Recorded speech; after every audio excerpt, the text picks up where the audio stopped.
everyone, welcome back to the channel. My name is Elise, and over here we talk about all things personal finance. And today I wanted to take a little bit of time to talk about like what is a good retirement nest egg.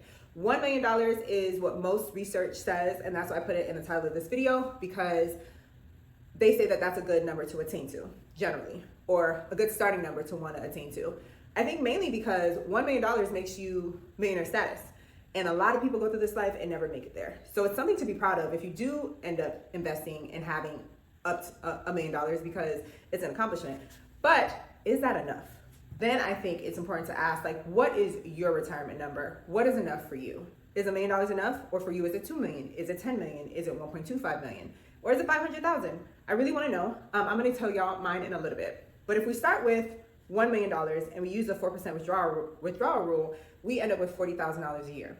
$40,000 a year is not bad, but I think it depends if you're closer or further away from retirement.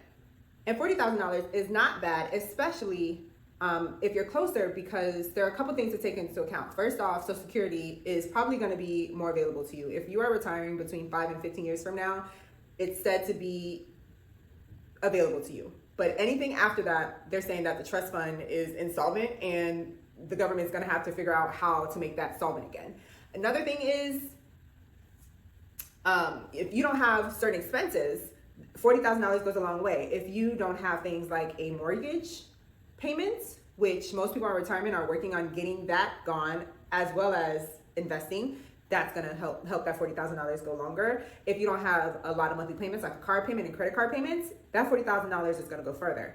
But a couple things to also think about, is that cost of living right now, I mean, it's bad, but it's not as bad now as it will be a few years from now, because 30, 40 years from now, I don't know how far $40,000 is going to go. And also, again, Social Security may not be around, and we need to start thinking about a backup plan if that Social Security is not available.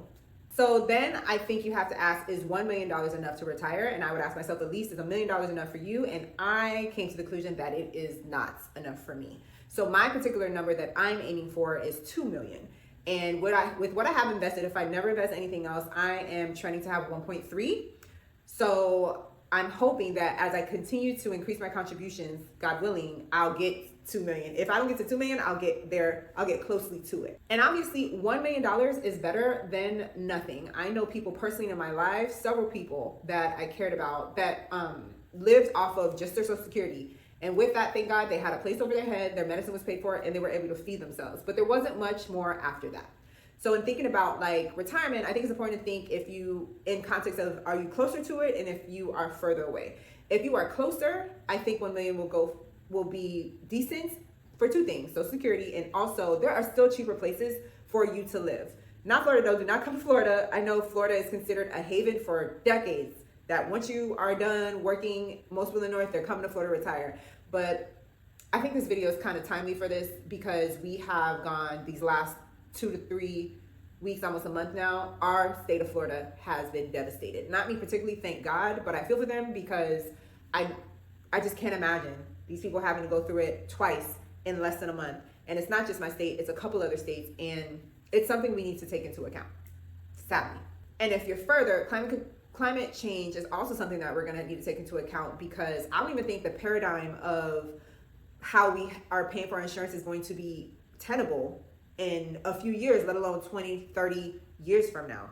I don't know if it's tenable for people to just go bare without insurance, but it's also not tenable for people to have to pay $10,000 to $15,000, $17,000. And I've even heard of people paying $20,000 and still not getting their claims paid. So that's something, as a retiree who's retiring in 30 something years, you got to think about. And also another insurance, so that's home insurance. Another insurance you need to take into account is health insurance, because that is, I think, the top two expense of someone who's a retiree. And we as Americans, we aren't the healthiest, and healthcare is expensive now. What is it going to be in 20 to 30 years? So that's why I say I don't think $1 million is enough if you're further away.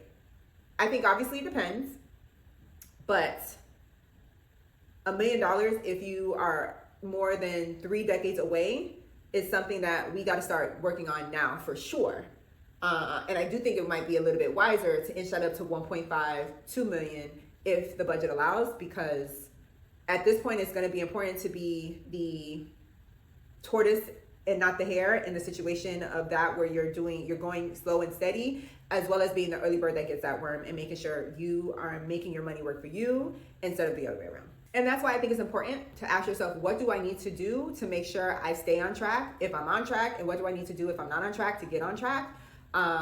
Because starting today is the best day to start if you haven't started before, and it's important to shoot for the moon of that $1.5-2 million, so that even if you don't make it, you'll land at that 1 million or 950, or worst case scenario 500K. But it's better than having nothing. So yeah, let me know in the comments, y'all, what is your retirement number, so we can go back and forth and, you know, suggest things or congratulate each other. And I will see you guys. And that's why I think it's important to ask yourself, what do I need to do to make sure I stay on track if I'm